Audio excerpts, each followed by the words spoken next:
Olá pessoal, bem-vindos ao Micro Resource, com vocês o projeto Frank 2, sendo migrado agora para uma nova etapa, né? Nós vamos passar o projeto Frank 2 para o Frank 3, né? E o motivo de eu estar fazendo isso é uma coisa bastante simples. A gente dentro do projeto do Frank 2 está buscando aí uma alternativa a um microgamer, utilizando-se, lançando mão aí de restos de computador, né? Computadores antigos que foram descontinuados, que a gente encontra o hardware aí por uma boa relação custo-benefício, né? E como transformar esse hardware num excelente microgamer sem gastar uma fortuna, né? Então esse era o propósito aí do projeto Frank 2. Nós estamos migrando o Frank 2 para Frank 3 pelo seguinte: o hardware com o qual eu lancei mão para poder montar o Frank 2 foi muito bacana, nos atendeu no começo do projeto, só que ele ficou muito restringido na quantidade de memória, porque a motherboard do Frank 2 é uma motherboard que só trabalha com DDR2. Né? Então você fica muito restrito à quantidade de memória que pode ser agregada ao equipamento. Fora isso, existe uma soma de outros motivos, né? Que você tem bons hardwares hoje com uma boa relação custo-benefício, com um FSB mais veloz, com possibilidades de suporte de processadores com cores mais rápidos, né?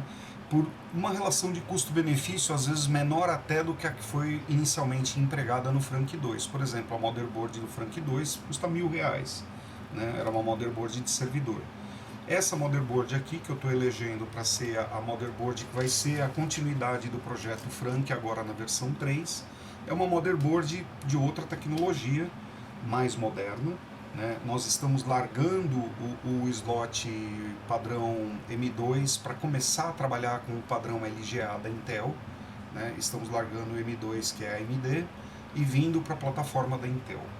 Com isso, eu estou ganhando não só capacidade de processamento de núcleos mais rápidos, como um leque maior de processadores. Eu posso pôr aqui Celerons, eu posso pôr Pentiums, eu posso colocar aqui i3, i5 e i7. Né?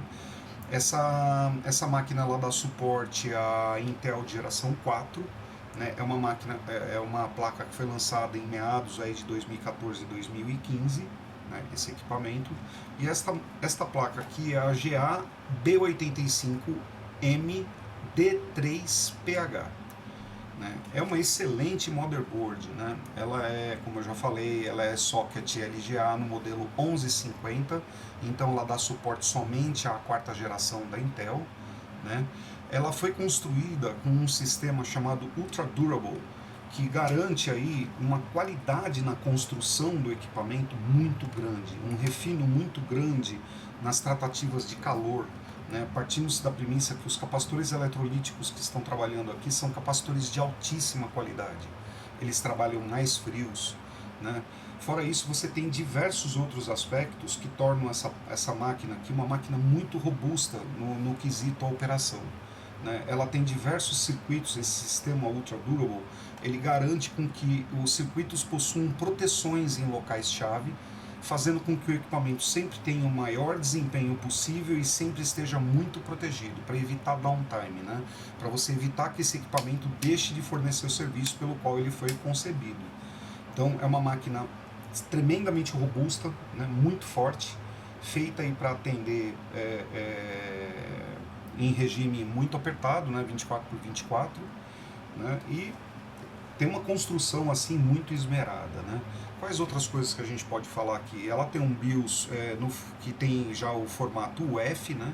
64 megabits flash.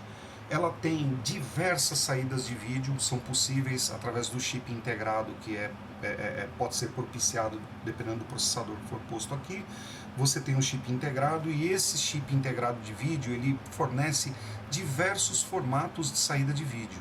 Né? Nós temos aqui, por exemplo, o formato VGA, nós temos o formato DVI, nós temos o formato HDMI e nós temos o formato DisplayPort. Esse formato DisplayPort ele trabalha com um sistema chamado Multi-Stream Transport. Esse Multi-Stream Transport, com um único cabo, eu posso ligar até 3 monitores. Então, ele ele melhora a qualidade da ligação de múltiplos monitores, né? É interessante para quem tem um consultório médico e precisa fazer ali aqueles painéis de chamada e etc, onde você vai mostrar o mesmo conteúdo em diversas telas, né? Essa DisplayPort serve para isso. Nós temos aqui já os USBs 3.0, nós temos USBs 2.0, temos aqui uma saída de rede, né, 10-100.000 da Realtek, um chip 8111F, muito bom.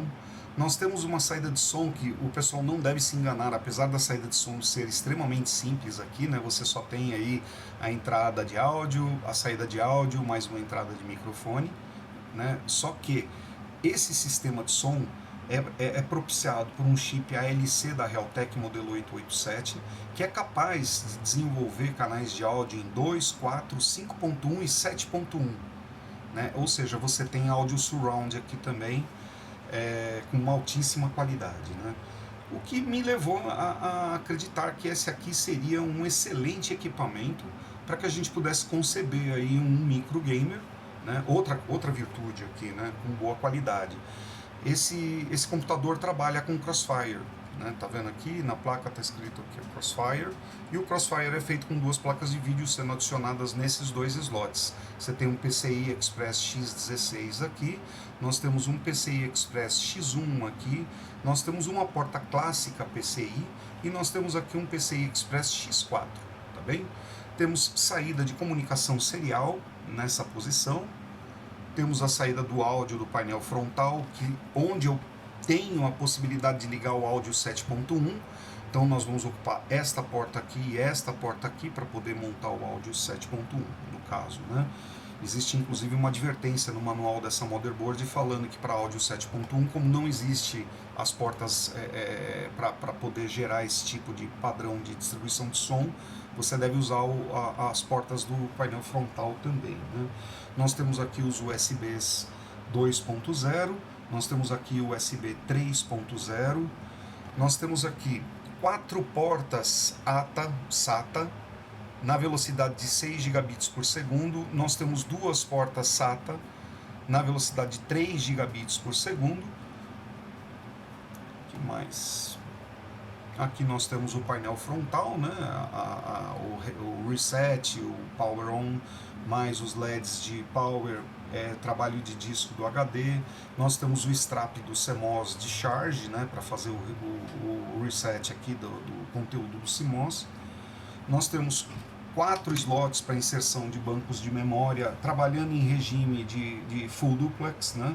Você tem 2 canais, seriam esses canais, o primeiro canal o canal preto, o segundo canal o canal cinza, com as taxas de transferência em FSB aqui a partir de 1333 MHz até 1600 MHz. O que mais a gente pode falar desta motherboard?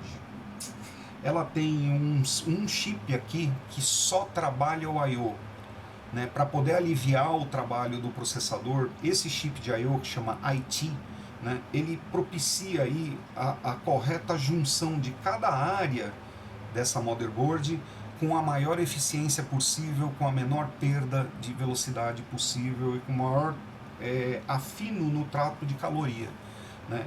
Então, a grosso modo, essa placa aqui ela é um pé de boi, né, tremendamente potente, com diversas possibilidades de expansão, diferente da do Frank 2, né? Agora o Frank 3 pode ter até 32 GB de memória, onde antes eu só podia ter 8, né?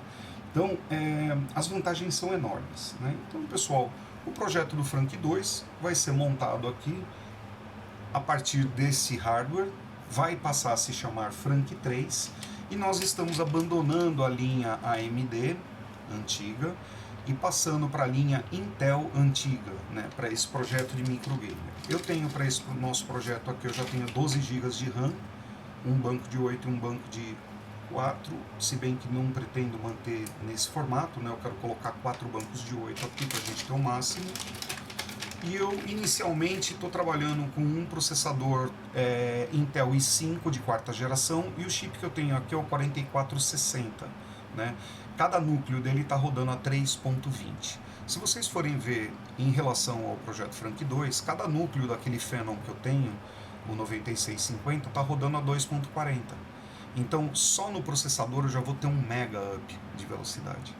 Né? Então, todos esses pontos, e o que me levou a ficar totalmente desiludido com o hardware do Frank 2 foi que eu tentei fazer um overclocking lá, comecei a experimentar muito problema com as memórias, depois eu percebi que trabalhando com DDR2 eu ia ter uma restrição também na quantidade da memória, então além de eu não conseguir boas memórias para poder colocar no máximo da velocidade que aquela placa-mãe propiciava, a 790 FX, as memórias custavam uma fortuna. Então eu iria gastar para colocar 8 GB no Frank 2 a mesma coisa praticamente que eu vou gastar para colocar 32 no Frank 3. Então só aí já cai por terra aquela nossa filosofia de fazer um micro gamer de baixo custo com uma maior qualidade possível. Né? Partindo da premissa que no Frank 2, para eu ter 8 GB lá, eu vou gastar R$1.000. Aqui eu vou gastar os mesmos 1.000 para ter 32. Né? Então, pessoal, estão aí as explicações. O Frank 3 vai ter um diferencial bastante grande na operação dele. Né? Nós vamos testar aqui um novo trocador de calor. Eu não vou trabalhar com o trocador de calor original do i5. Nós vamos trabalhar com um trocador de calor bem bacana da Hurricane que eu tenho aqui. Ele é mega enorme. Né? Ele estava em operação num computador gamer do meu filho. Ele me presenteou com esse cooler e eu estava esperando o momento certo para poder utilizar, partindo da premissa que ele é preparado para slot LGA, né? Não M2, AM2. Então, pessoal, nós vamos trabalhar o Frank 3 com esse kit que vocês estão vendo aqui, tá bom? Então, até as sequências do projeto Frank 3. O nosso próximo vídeo, nós vamos fazer a manutenção dessa placa-mãe, os testes inerentes aí à estabilidade dela, partindo da premissa que esse foi um hardware que eu comprei usado, eu não sei como é que está a condição dele. Né? Nós vamos testar aqui o processador, os bancos de memória, ver qual que é a estabilidade de tudo isso. Vamos fazer a montagem inicial dela e deixar pronta para fazer o update do Frank 2, passando ele para finalmente Frank 3. Tá bom? Então até lá, um abraço, tchau!